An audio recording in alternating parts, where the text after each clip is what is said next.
ட்ரைலரில் ஒன்று காமிச்சிருக்கீங்க, படம் பார்த்தா தான் ஃபுல்லாக புரியும். பட் இருந்தாலும் அந்த இடத்துல அந்த டைலாக் வச்சுருக்கீங்க, அதாவது குரங்குங்க வந்து ரிலேஷன்ஷிப்.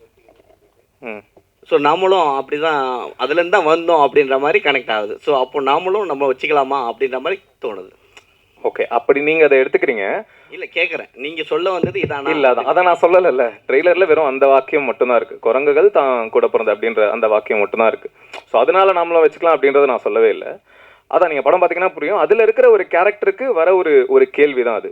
அது என்ன கான்டெக்ஸ்டில் எதனால அப்படின்றது இப்போ நான் ரிவீல் பண்ணால் கதையை ரிவீல் பண்ணுற மாதிரி ஆயிரும். பட் அகைன் முன்னாடி சொன்ன மாதிரி கண்டிப்பாக சோஷியலி இர்ரெஸ்பான்சிபிளாக தப்பாக இருக்காது, அதுக்கு நான் 100% கேரண்டி. இல்லை இன்னொன்று, கலையரசன் வந்து அந்த குழந்தை வந்து ட்ரெஸ் பண்ணிட்டு வந்து நிற்கும். ஸோ நிற்கும் போதும் டேடி நான் செக்ஸியாக இருக்கேனா பாரு அப்படின்னு சொல்லும். ஒரு குழந்தை அந்த அவங்களுடைய வாயிலேருந்து அந்த வார்த்தை வர்றது எவ்வளோ பெரிய வார்த்தை அப்படின்றது உங்களுக்கு தெரியும். ஆமாம், இதை நான் இந்த இடத்துல ரெஜிஸ்டர் பண்ண விரும்புகிறேன். இந்த குழந்தைய வச்சு அந்த குழந்தைக்கு வந்து நாங்கள் ஷூட் பண்ணும்போது 8 வயசோ 9 வயசோ அப்படின்னு நினைக்கிறேன். ரஷ்லாம் எங்கள் கிட்ட இருக்குது, ஃபுல் ப்ரூஃபும் இருக்குது. குழந்தைய வச்சு ஷூட் பண்ணது எதுவுமே நாங்கள் தப்பாக ஷூட் பண்ணல. ஒரிஜினல் ரஷ்ல அந்த பொண்ணு வந்து அப்பா நான் அழகாக இருக்கேனா அப்படி தான் கேட்டிருப்பா. அதே மாதிரி ஆனால் மேட்ரு பண்ணுறதா என்னன்னா அப்படின்னு கேட்டதில் ஒரிஜினல் ரஷ்ல ஆனால் தமிழ் சினிமானா என்னன்னா அப்படி தான் கேட்டிருப்பா. அந்த குழந்தைக்கு டப் பண்ணது எல்லாமே இந்த படத்தில் பிரகிருத்தின்னு ஒரு அசிஸ்டன்ட் டைரக்டர் ஒர்க் பண்ணாங்க. அவங்க தான் அந்த குழந்தைக்கு டப் பண்ணியிருக்காங்க. அவங்களுக்கு பிரகிருதிக்கு 24-25 வயசு இருக்கும்னு நினைக்கிறேன் அவங்க டப் பண்ணும்போது. ஸோ அந்த குழந்தை வாய்ஸ் குழந்தை மாதிரி அவங்க தான் டப் பண்ணியிருக்காங்க. ஸோ அதுக்கு விஷுவல் ப்ரூஃப் எல்லாமே எங்ககிட்ட இருக்குது, ரஷ்ஷும் இருக்குது. ஸோ நீங்கள் காட்டணும் அப்படின்னா ப்ரெஸ்ஸுக்கு காட்டுறதுக்கும் ரெடியாக இருக்கும். இல்லை உங்கள் சைட்லேருந்து பார்க்கும்பொழுது இங்கே வந்து ஒருவேளை செக்ஸ் எஜுகேஷன் சரியாக இல்லை இவங்களுக்கு. இல்லை, இந்த குழந்தை கேட்குறாங்க எல்லாமே வந்துருச்சு. ஸோ எல்லாமே பார்க்க ஆரம்பிச்சாச்சு. ஸோ ஒருவேளை இதனால இந்த படத்தை காட்ட வந்திருக்கீங்களா? எப்படி புரியுது? பொதுமக்களுக்கு பொதுவாகவே ஒரு செக்ஸ் எஜுகேஷன் கிடையாது. ஸோ பாலியல் பலாத்காரம் நிறைய வந்துருச்சு, அதுக்கு சட்டம் கிட்டம் எக்கச்சக்கம் வந்துச்சு. ஸோ அதுக்காக இந்த படம் எடுக்கப்பட்டு அந்த குழந்தை கதையை கேட்குறீங்களா? இல்லை, குழந்தை கதை அது ஒரு பார்ட் ஆஃப் த கதை அப்படின்னு சொல்லலாம். ஆனால் நம்ம சொசைட்டியில் நிறைய நடந்துட்டு இருக்கிற ஒரு விஷயம், அதை பெருசாக இது வரைக்கும் யாருமே டிஸ்கஸ் பண்ணல. ஆனால் கண்டிப்பாக நீங்கள் படம் பார்த்தீங்கன்னா புரியும். ஆமாம் இல்லை, இதை பற்றி நீங்கள் யோசிச்சிருக்கலாம், உங்களுக்கு கோவம் இருந்திருக்கலாம், இல்லைன்னா உங்களுக்கு தெரியாமலே நீங்கள் அதை பார்த்துட்டு இருக்கலாம், என்கரேஜ் பண்ணிட்டு இருக்கலாம். அந்த மாதிரி விஷயத்தை தான் அந்த கதை டிஸ்கஸ் பண்ணிருக்கு. அந்த கதை ரொம்ப ரொம்ப முக்கியமான கதை. கலையரசன் நடிச்சிருக்கிற அந்த குழந்தைய பற்றின கதை வந்து ரொம்ப ரொம்ப முக்கியமான. சென்சாரில் படத்தை பார்த்துட்டு பயங்கரமாக அந்த கதையை அப்ரிஷியேட் பண்ணாங்க. ஒரு 5 பேர் பார்த்தாங்க. என்கிட்ட சொன்னவர் வந்து 5 போர்ட் மெம்பர்ஸுமே இந்த கதை ரொம்ப ரொம்ப நல்லா இருக்குது, சொசைட்டிக்கு இப்போ இது ரொம்ப தேவையான படம், அதுக்கு நான் உங்களை அப்ரிஷியேட் பண்ணுறேன் அப்படின்னு சொன்னாங்க. ஸோ நீங்கள் பாருங்கள், பார்த்தீங்கன்னா உங்களுக்கு புரியும்னு நினைக்கிறேன். Correct sir. இல்லை சார், விட்டுட்டேன்னு எப்படி சார் சொல்ல முடியும்? நீங்கள் பாதி தான் பார்த்துருக்கீங்க, அதனால உங்களுக்கு ஒரு பகுதி தெரியுது. ஆமாம் ஆமாம், ஏன் பொண்ணுக்கு மட்டும் பையன் தாலி கட்டணுன்றது அவரோட கேள்வி. ம் ம் ம்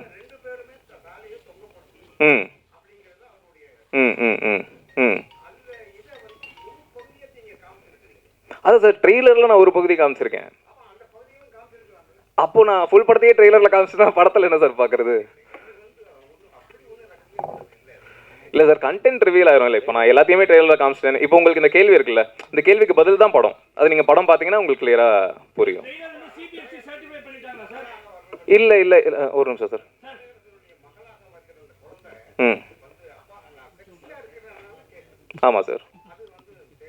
சார் அது நீங்கள் படம் பார்த்தீங்கன்னா புரியும். அதான் சொல்கிறேனே, அந்த கதை ரொம்ப ரொம்ப முக்கியமான கதை, அது நீங்கள் பார்த்தீங்கன்னா உங்களுக்கு புரியும். சார் இப்போ நீங்கள் ஒரு விஷயம் சொல்ல வரீங்க சார். சார் இங்கே பாருங்க சார்.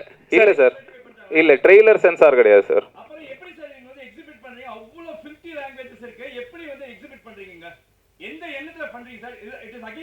இல்லை சார், இது மீடியா வந்து உட்கார உங்களுக்குள்ள பார்த்தா தட் இஸ் டிஃபரண்ட். இந்த மாதிரி வந்து போடுறதால போன வாரத்துல வந்து ஒரு படம் வந்து 10 டேஸ்க்கு. இல்ல சார், கரெக்ட் தான் சார். இது பிரைவேட் ஸ்கிரீனிங் தானே sir? This is not private screening.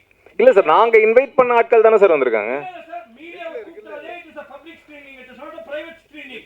இது சம்பந்தமா நான் வந்து இன்னைக்கு வந்து சென்சார் போர்ட்ல ஃபைல் பண்ணி கம்ப்ளைன்ட் கமிஷனர் ஆபீஸ்ல ஃபைல் பண்ணிருக்கேன். This is an offense sir. ஏன்னா நீங்க ஒருத்தர் இந்த மாதிரி பண்றதால தான் இட் கண்டினியூஸ். ஒரு 10 நாளைக்கு மேல. இல்ல சார், அதான் சொல்றேன் சார், நீங்க படம் பாத்தீங்கன்னா உங்களுக்கு புரியும்.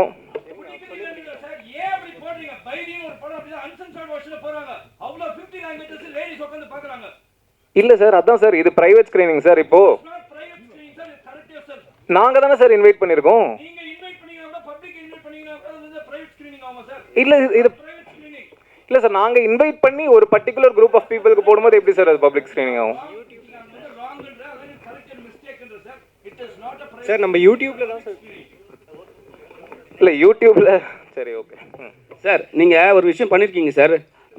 பொண்ணு வந்து மாப்பிள்ளைக்கு வந்து தாலி கட்டுறாங்க சார், சரிங்களா? இது தமிழோட கலாச்சாரத்துக்கு எதிரானது, சரிங்களா? அதை வந்து நீங்கள் எப்படி சார் வந்து ரிவீல் பண்ணலாம் சார்? அதான் சார், இப்போது ஒரு கட்டம் வரைக்கும் வந்து கல்யாணம் ஹஸ்பண்ட் செத்துட்டா அந்த பொண்ணு வந்து ஒயிட் ட்ரெஸ் தான் போடணும் அப்படின்றது நம்ம கலாச்சாரமாக இருந்தது.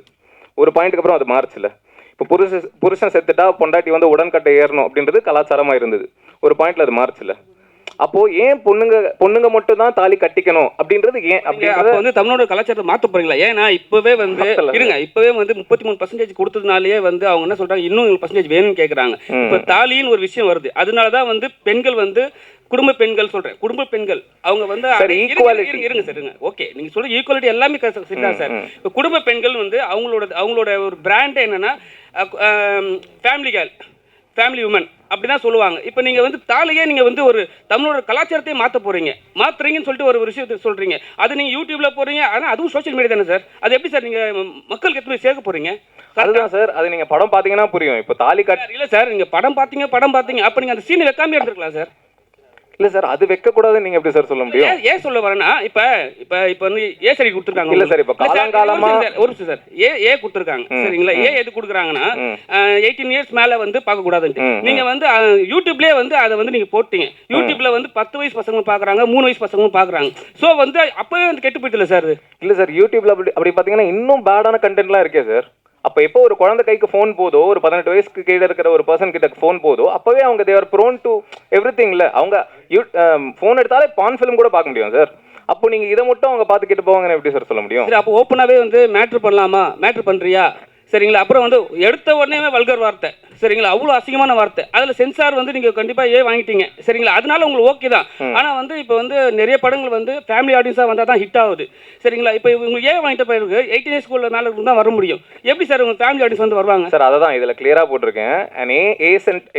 Adults only film for family audience and youth தான் போட்டிருக்கோம். அதை என்ன மீன் பண்ணுறோம் அப்படின்னா, குழந்தைங்க இந்த படத்தை பார்க்கக்கூடாது, இது குழந்தைங்களுக்கான படம் கிடையாது.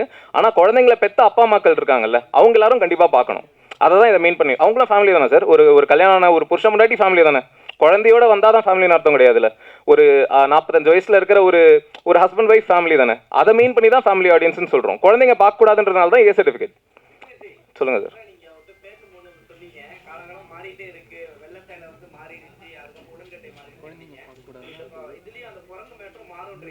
அப்படி நான் சொல்லலை. அதுதான், அது வேற இது வேற. இதில் டிஸ்கஸ் தான் பண்ணுறோம். அதான் அகைன் நான் ஃபுல்லாக சொல்ல முடியாது. அது நீங்கள் படம் பார்த்தீங்கன்னா தான் ஆயிடுச்சு சார். கட்டியிருக்கேன் சார். அவங்களும் கட்டியிருக்காங்க சார். அதான் சார், இது ட்ரெய்லர் சார். ட்ரெய்லரில் ஃபுல்லாக காட்ட முடியாது சார். இல்லை சார், என்ன காட்டணும் காட்டக்கூடாதுன்றது நாங்கள் டிசைட் பண்ணுறது தானே சார். ட்ரெய்லரில் ஃபுல் படத்தை காமிச்சிட்டேன் அப்படின்னா படத்தில் என்ன சார் இருக்கும்? இல்லை சார், அது புரியுது. நீங்கள் படம் பார்த்தீங்கன்னா புரியும். Thank you again. முன்னாடி சொன்ன மாதிரி நீங்கள் படம் பார்த்தீங்கன்னா கண்டிப்பாக இல்லை சார், உங்கள் கேள்விகள் புரியுது சார். ஆனால் அதுக்கு பதில் படம் தான் சார். நான் பதில் சொல்கிறத விட படம், நீங்கள் படம் பார்த்தீங்கன்னா தான் உங்களுக்கு அது புரியும். ஸோ என்ன சொல்கிறதுன்னு தெரில. Thank you Kalaiyarasan sir. Thank you Kalaiyarasan, உங்களுக்கு தான். நீங்கள் சொன்னீங்க என் போர்ஷன் தான் பார்த்தேன்ட்டு. ஏன்னா இப்போ வந்து ஒரு நல்ல வளர்ந்து வர ஆக்டர் நீங்கள். இப்போ வந்து இது மாதிரி ஒரு கண்டென்ட்டு வந்து டேரக்டர் உங்கள்கிட்ட சொல்லுவாங்க. சொன்ன உடனே சில பேர் வந்து ஹீரோயினே சொன்னாங்க, ஃபஸ்ட்டு நான் வந்து கதை கேட்டேன், எனக்கு பிடிக்கல, அதுக்கப்புறம் ரெண்டாவது சொல்லி ஓகே பண்ணுன்னு சொன்னாங்க. இப்போ நீங்கள் வந்து உங்கள் சப்ஜெக்ட் தான் மட்டும் தான் பார்த்துருக்கீங்க. இப்போ வந்து கலையரசனுக்கு ஒரு பேர் இருக்குது, சரிங்களா? இது மாதிரி சப்ஜெக்டில் வந்து கலையரசன் உள்ளே வரும்போது அடுத்தடுத்த கட்டத்தில் வந்து உங்களை வந்து இது மாதிரி ஸ்டோரியிலேயே வந்து கூப்பிட்றாங்களே தவிர அடுத்த கட்டத்துக்கு நீங்கள் மேலே ஏற முடியுமா? இல்லை, கரெக்டாக நீங்கள் சொல்கிறது. ஆனால் என்னென்னா, இப்போ நம்ம ஒரு படம் கதை கேட்குறோம், வந்து ஃபுல் கதையை கேட்டோம், நம்ம நடித்து முடித்தோம். நம்ம கேட்ட கதை தான் வருதுன்றது ஃபஸ்ட்டு நமக்கு தெரியாது. நீங்கள் வந்து ஒரு பயங்கரமான ரொம்ப ஜெனுவனான ஒரு கதையை கேட்டு ஒரு ஷார்ட்டில் ஒருத்தரை தப்பாக காமிச்சிட்டு கூட அவங்க போகலாம். அதில் எனக்கு உடன்பாடு இல்லாமல் இருக்கலாம். அதுக்காக நீ படத்தை நான் நிறுத்திட முடியுமா? பல கோடிகள் இன்வால்வ் ஆகிற விஷயம். நான் இந்த கதையை என்கிட்ட சொல்லும்போது என் கதை கரெக்டாக இருந்தது. எந்தில் வந்து எனக்கு ஆக்சுவலாக கனெக்டும் ஆச்சு. அந்த கதை எனக்கு கரெக்டாக இருக்கும்னு தோணுச்சு. அது நானும் அந்த மாதிரி சில விஷயங்கள் பார்க்கும்போது எனக்கும் அந்த யோசனை வந்திருக்கு. என்ன இந்த மாதிரி, ஆமாம் இதில் கரெக்ட் இல்லை, இவர் சொல்கிறது கரெக்டாக யோசிச்சிருக்கான்னு. அதெல்லாம் அதுக்கு முன்னாடி எனக்கு ரிவ்யூஸ் வச்சும் ஒரு கதை சொல்லியிருந்தார். அதுவும் பயங்கர சென்சிபிளாக இருந்தது. அதுதான் நான் உட்காந்து இப்போ நம்ம இருக்கிற ஸ்டேஜுக்கு வந்து படத்தை எனக்கு போட்டு காட்டு, ஒரு ஷார்ட் எனக்கு காட்டு, ஒரு ஷார்ட் சொல்லி ஒரு படத்தை ரிலீஸ் பண்ண முடியாத நிலமையில நம்ம கிடையாது.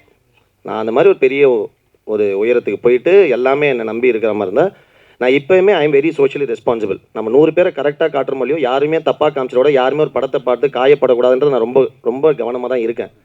ஸோ அந்த மாதிரி இருக்கும்போது இந்த படம் எனக்கு மற்ற போர்ஷன்ஸ் உண்மையாக நான் பார்க்கல. பட் ஆனால் விக்னேஷ் கார்த்திகோட ஸ்டோரி டெல்லிங் ஸ்டைல் எனக்கு தெரியும். அவர் என்கிட்ட சொன்ன கதை இருக்கும், என் கதையில் இருந்த ஜெனுனிட்டி எனக்கு தெரியும்.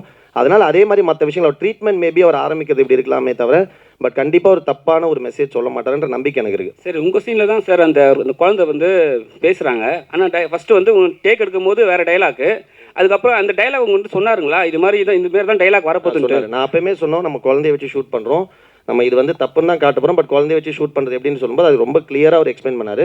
ஏன்னா அதனால தான் அந்த ஸ்பாட்டில் வந்து நம்ம அந்த குழந்தையுமே இப்போ அந்த படம் பார்க்கறதுக்கு நமக்கு அலௌட் கிடையாது, அதனால தான் ஏ சர்டிஃபிகேட் கொடுத்துருக்காங்க. அந்த குழந்தைய வச்சு நம்ம ஷூட் பண்ணும்போது வேறு டைலாக்ஸ் கொடுத்து தான் ஷூட் பண்ணோம். அது ரொம்ப கான்ஷியஸாக, ஏன்னா நம்ம ஒரு விஷயத்தை சொல்லிட்டு அதுவே நம்ம படத்தில் பண்ணுறது தப்புன்றது தான் நம்ம சொல்ல வருது. அதுக்கு வந்து ரொம்ப ப்ராப்பராக தான் பண்ணார். ஸோ அது வந்து எனக்கு அங்கேயே எக்ஸ்பிளைன் பண்ணார், அதை அக்செப்ட் பண்ணுறது தான் நட்சம்.